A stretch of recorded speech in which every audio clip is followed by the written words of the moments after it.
This weird ideology is not something that's just going to happen in the oddest, most left-wing secular places in California or Massachusetts. It is absolutely everywhere in our culture. It is on social media. It is at the checkout stand at whatever grocery store you go to. It is in Whitefish, Montana, and Lubbock, Texas. Wherever you are, you might think you're safe from it. You're not safe from it. Your children are not safe from it. And your grandchildren are not safe from it. Jay Richards is a senior research fellow at the Heritage Foundation, the nation's preeminent conservative think tank. He's among the intellectual leaders at the tip of the spear battling gender ideology from the nation's capital, and at the beginning of the year believed it was possible that 4 or 5 states might add laws to their books prohibiting transgender medicalization, such as puberty blockers, cross-sex hormones, and irreversible surgeries on minors. But as it turns out, those opposed to these unethical practices had ample momentum, and the political landscape has dramatically changed. Far exceeding Richards' expectations, 17 more states throughout the South and Midwest have since implemented various laws prohibiting the hormonal and surgical transing of minor children, some of which are now being contested in the courts. Concurrent with other cultural developments, it's inarguable that this state-level legislative push has forced the issue to be a national discussion. I'm Brandon Showalter, journalist with the Christian Post, and I've been on this beat for approximately 7 years. In this inaugural episode of Season 3 of Generation Indoctrination, we'll explore just how significantly the ground has shifted in 2023. We'll speak to lawmakers, public policy experts, and other voices who have been in the trenches shaping public discourse on these issues for years. To start us off, Jay, why do you think that gender ideology has taken off in the way it has in our culture, and what do you think has led to this present moment? It feels like it just suddenly happened, but I compare it to a phase change. So phase change in physics, think of something like the phase change with water from the liquid state to the frozen state. It can be getting colder and colder outside in the fall, and it might be in the 40s, and it might be in the upper 30s. Fahrenheit. And then suddenly when it gets to 32 degrees, the liquid water turns to ice. And if you don't really know what's going on, you'll say, well, this all just happened at once. Like something happened and all of a sudden it turned to ice. But in fact, the changes were happening behind the scenes sort of undetectably, or at least not obviously. That's what was happening with this issue. It's not like gender ideology as it's become sort of solidified as an ideology happened suddenly in 2015. It wasn't like that at all. It was happening in law schools and in schools of education and in gender studies departments in universities for decades, honestly, going back at least to the 1980s. Well, yes. While I agree that it has been gestating for a while, mostly undetected, operating very stealthily for decades, here we are in late 2023. What do you think accounts for this kind of public revolt against it, especially with these state laws aiming to curtail this ideology in the medical arena? Were you surprised to see this? Frankly, I had prepared myself for all of these getting defeated in lower courts because of just the kind of the realities that judges and justices are part of the culture. And so they don't really realize what's happening. As it's turned out, though, these are going in several different directions. And so there's clearly going to be circuit splits on bills that are virtually identical in different states. And you heard me say that 2023 was the year of Guadalcanal and Midway Island, where we start retaking territory. It's not D-Day yet. Let's not get ahead of ourselves, but it's also not the long defeat. Everybody is, especially social conservatives, is just used to losing. And that spirit of despair and when's the Lord going to, the Lord's coming any day here, so we're all going to lose. That is the wrong attitude. We have been put here for a reason. We can fight this, and we are going to win this. We're going to win this fight on the gender medicine on kids. There is no doubt in my mind. If we don't win it in policy, it gets won in the civil courts when those clinics get sued into oblivion. The rest of the work comes after that. This is in some ways, the medicine on kids is so grotesque. It's in some ways kind of easy to defeat because 80% of the public knows it's evil. We got to work our way back, though, because we'll still be teaching kids they could be born in the wrong body. That ideology is in our institutions, and that's going to be the work of a generation. Richard's first real exposure to the horrors of medicalization, where he was able to grasp the issue of so-called gender-affirming care, particularly the surgeries that were being carried out, was through reading Abigail Shrier's watershed book, Irreversible Damage, The Transgender Craze Seducing Our Daughters. After learning the details, he quickly concluded that he had to be a part of the pushback, and would leave his job as a professor at the Bush School of Business at the Catholic University of America in Washington, D.C. When he travels the countries and meets with people engaging the issues, he notices a significant gap in understanding depending on the age demographics, calibrating what he says based on the generation of the audience. The blights are so gruesome, the truth so grisly and unpleasant, it's almost as though some can't believe it. But I can tell you, if I'm speaking, say, to older Gen Xers and boomers, I'm actually really careful about sort of easing them into this, because I've noticed that it seems so discontinuous with anything that has ever gone before, that if you're 70 years old, if I suddenly say, okay, we are chopping girls' breasts off, and we are castrating boys when they're 17 and 18, and then trying to create fake penises for girls, and I don't even want to get into what they do to the boys. It doesn't compute. It sounds like this person's crazy. They can't really be what's happening. And so you just kind of have to ease them into it. That's not true with the Gen Zers and the millennials. They know what's happening. They know. If anything, they're inured to it and they're used to it. And so you have to wake them up. And so we have this kind of communication problem in terms of those of us that are in it. I mean, we can seem a bit crazed because we're in it all the time. I'm constantly having to remind myself, okay, most people still don't know what I know. And so I got to have some patience, Yet some elected leaders in state legislatures did realize what was occurring in their states, even if very sparsely, and took action to stop the medical harm. In April of 2021, Arkansas became the first state in the nation to pass through both legislative chambers a bill that prohibited gender medicalization in minors. This model legislation, versions of which have since been passed in other states, was called the SAFE Act, the Save Adolescents from Experimentation Act. Though it was ultimately vetoed by then-Governor Asa Hutchinson, a Republican, both chambers overrode his veto. The lead sponsor of the SAFE Act in the Arkansas House of Representatives was Representative Robin Lundstrom.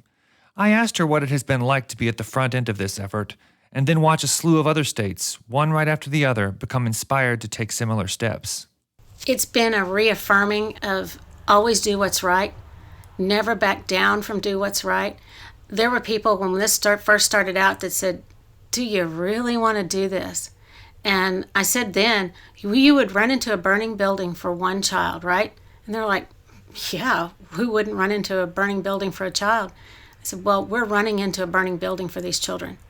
And one comment that was made to me was, well, there's only 200 children in the state of Arkansas. So you'd run into a burning dormitory for 200 children, wouldn't you?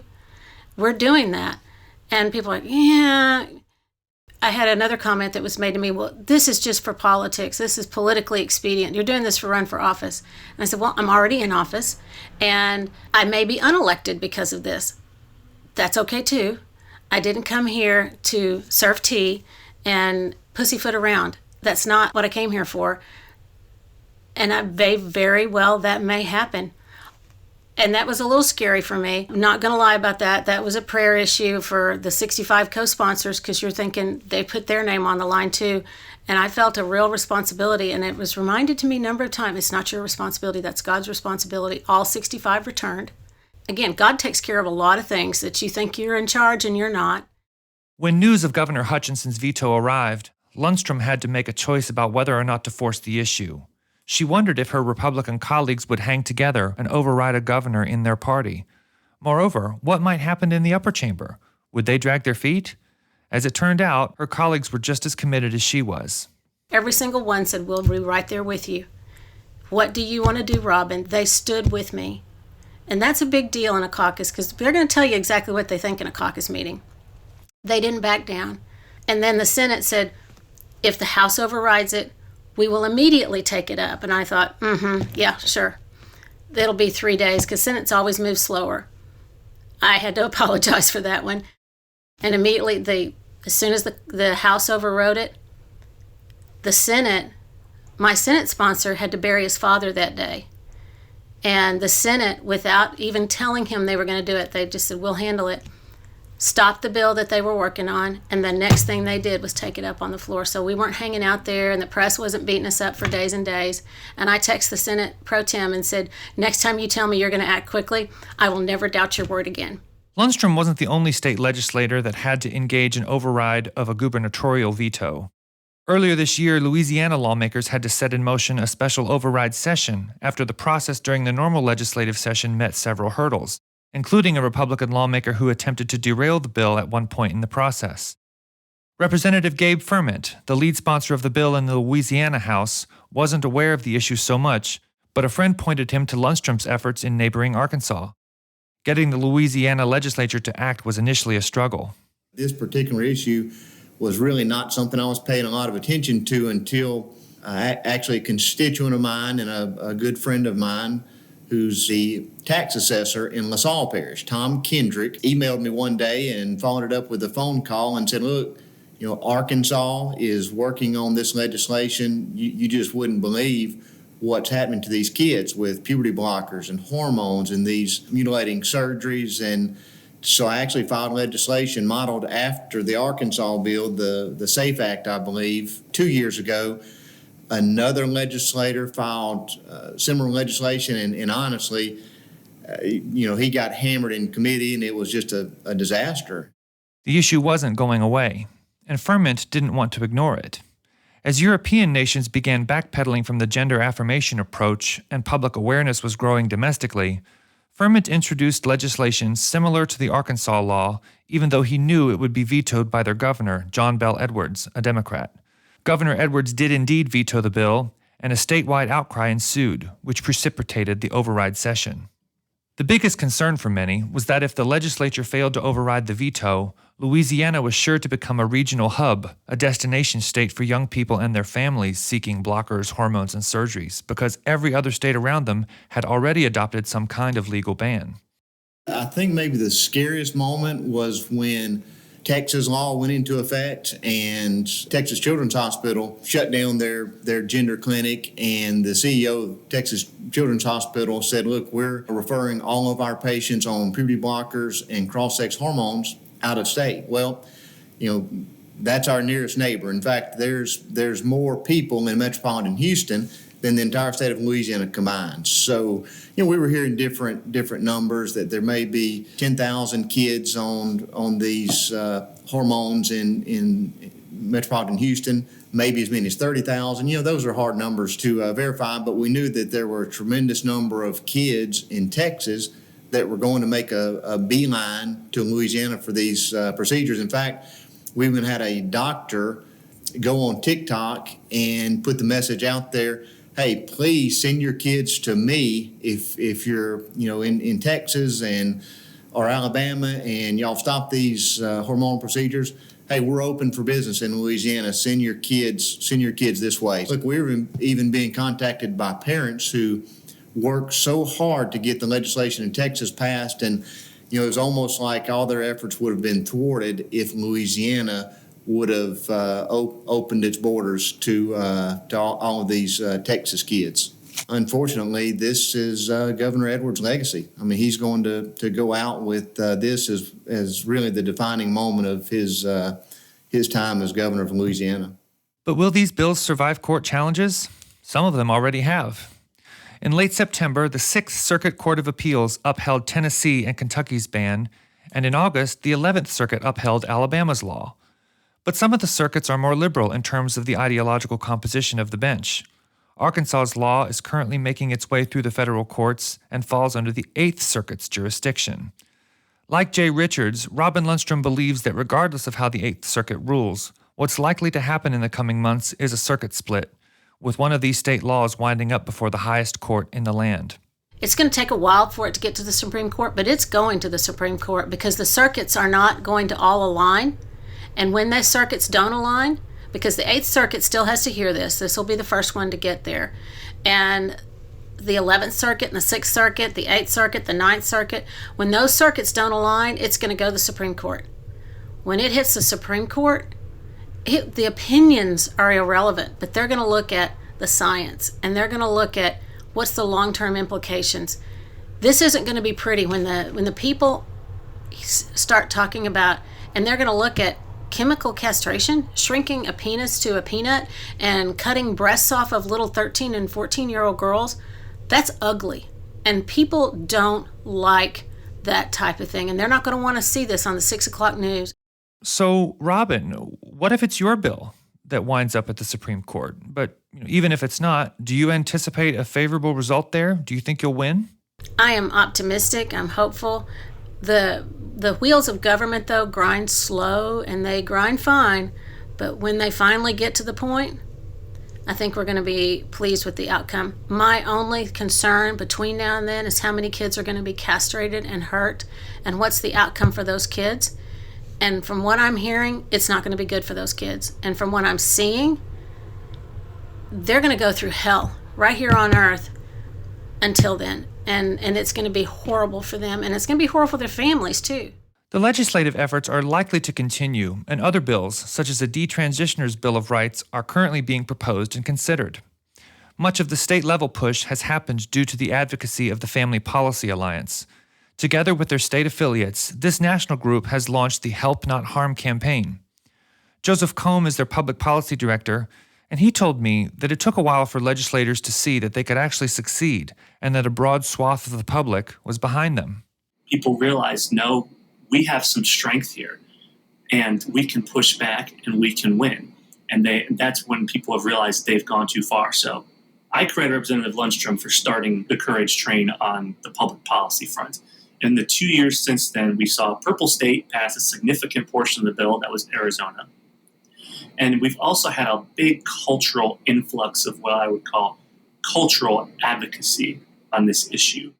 So, Joseph, mainstream polling indicates that large majorities don't support chemically and surgically transing children. And though the National Democratic Party is all in on so-called gender-affirming care, what have you seen among state legislatures in terms of cross-partisan support and sentiment?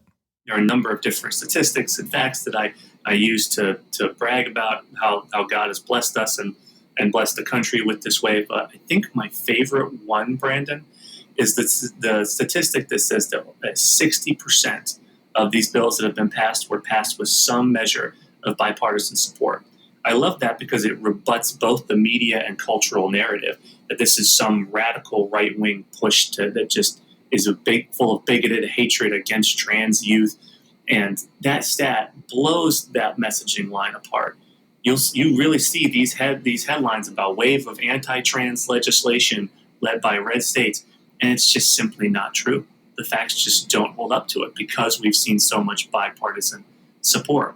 I've seen a number of different reasons for this support, and it really does vary on a case-by-case basis. But what should be encouraging to supporters is that they can have a direct impact on the bipartisanship of these policies. But the intrusion of gender ideology is more than just medicalizing youth with an experimental treatment protocol. What about doctors and nurses who object to these practices? According to Andrea Picciotti-Bayer, the director of the Conscience Project, an educational nonprofit organization focused on preserving religious liberty, parental rights, and conscience protections, an under-discussed area of policy is how the prevailing gender dogma erodes rights of conscience. Individual healthcare workers are having to stand up for their conscience rights to not participate in quote-unquote gender-affirming healthcare. There were several cases, or two very strong cases, where the courts of appeals, the federal courts of appeals, pushed back against what was identified as the transgender mandate. And that's kind of administrative states' manipulation of the Affordable Care Act to require the provision of gender-affirming care. And these religious-based or religious-inspired hospitals, religious healthcare workers, and religious insurers stood up against the imposition by the federal government to require them to participate in these kinds of interventions or kind of therapies. It doesn't mean that that's the end of the story. I think there'll continue to be a push for the manipulation of our health system to perpetuate the goals of gender ideology and to use medical professionals, hospitals, insurers, pharmacists to further their ends, even in spite of religious and conscience rights objections. Andrea went on to explain that conscience protections are especially important in this arena because of the unavoidable metaphysical questions that inform so much of what people believe about the nature of the human being as male and female. And it is impossible for the law to ignore these realities. in pushing people to act against their conscience. And our system of government, our laws, our constitution is really about keeping the government in check, right? It's about making sure that individual Americans have the right to the free exercise of their religion and that their conscience rights are protected.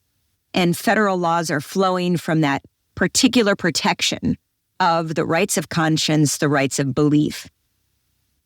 And so when we look at these two important pillars, we can see that gender ideology is trying to knock both of them down. They're trying to both confuse the issue of a well-formed conscience, and we can see that in the cases of parents who are actually advocating for interventions on their minor children that are experiencing gender dysphoria or some version of confusion related to their identity that's at odds with their biological sex. But we can also see it from the federal government, right? The federal government is trying to push an idea that is disrespecting both the understanding of the human person and silence people who have a basic opposition grounded in traditional beliefs, whether it's just the natural law or religious teaching related to the human person. A perfect example is recent proposed guidelines by the EEOC that's basically falling into this trap of human identity as being disconnected from our embodiment, our biological reality, and demanding that there's no defense, there's no opposition, particularly opposition that's grounded in faith. But indeed, not everyone who is objecting to gender ideology is a person of faith. What about the left-wing, non-religious opponents of gender ideology? Among the most vocal advocates from this perspective is Kara Dansky, a former ACLU attorney and a radical feminist who has actively opposed gender identity ideology and policies at every level of government. Now the president of the U.S. chapter of Women's Declaration International, she has often argued that the notion of a self-determined gender relies upon regressive sex stereotypes, which poses an existential threat to women's hard-won sex-based rights. I interviewed her as she was putting the finishing touches on her latest book, The Reckoning: How the Democrats and the Left Betrayed Women and Girls. In it, she mercilessly skewers her own party for their unscrupulous championing of transgender ideology. Kara told me that while it appears that Democrats in office are full-throatedly endorsing all kinds of transgender-friendly policies, when the rubber meets the road on some measures, the extent of their support is more complicated. So I think it's mixed. I think, first of all, for reasons that Jennifer Billick explained so well in the 11th Hour blog, they're just bought and paid to do what they're doing and to say what they're saying. And I think it's despicable. But also, I think at the federal level, support for so-called gender identity is less strong than it may seem. And I say that because I do a lot of analyzing of what's going on behind the scenes. And for example, we've got something called the Equality Act, which has been bouncing around in Congress now since 2015. The House of Representatives under the Democrats has passed it twice. It has never gotten to a vote on the floor of the Senate. And I strongly suspect that there is a large number of Senate Democrats who are just not going along with it behind the scenes, regardless of what they say in public. So prominent Democrats will, have a good game to say on Twitter about their support for so-called transgender rights. But when it comes to putting their names to a vote, they are much less willing to do it.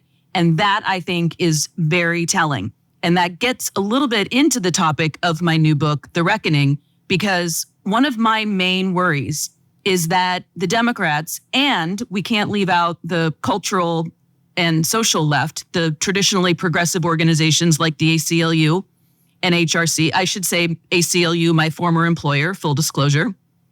HRC, Planned Parenthood, National Organization for Women, National Abortion and Reproductive Rights Action League, all of these lefty organizations are all in as well. So I can't leave them out. They're just as complicit as the Democrats.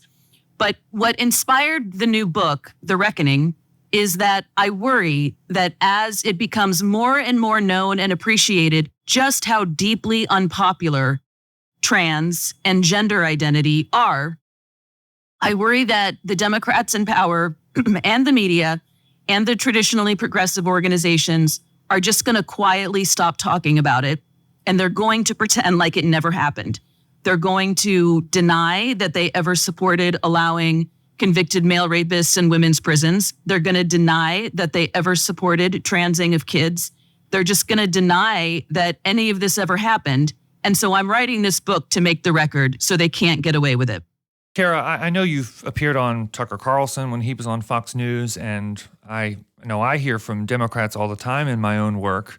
So I know that the polling indicates broad opposition to gender identity policies, but why do you think it's been so hard for Democrats like you to be heard?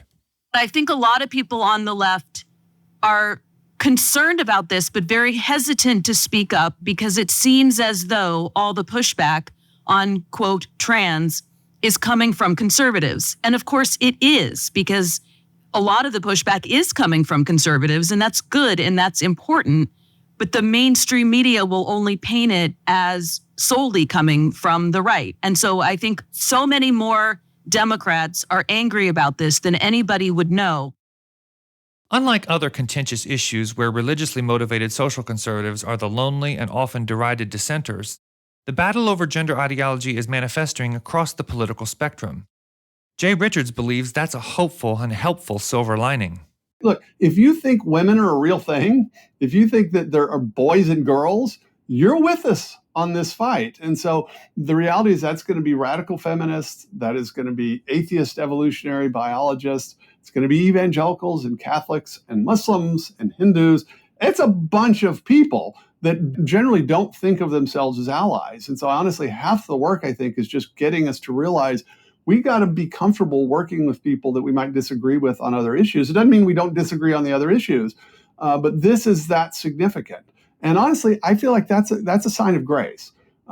Is that, and I'm just going to describe it theologically, but God is giving us an opportunity to see what's happening. It's like our culture is on this runaway train. We can't see where we're going. It's foggy up ahead. Nobody quite realizes it. And the clouds clear momentarily. And we're allowed to see that the bridge is out up ahead. And there's still one stop before it goes across the bridge. That's a moment of grace in which we're basically being asked as a culture.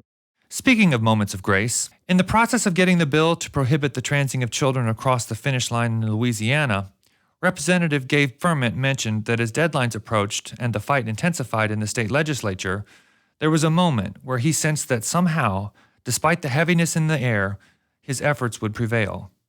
I asked him to describe the final days of the extended session where he and his colleagues forced the bill through both chambers to override Governor Edwards' veto.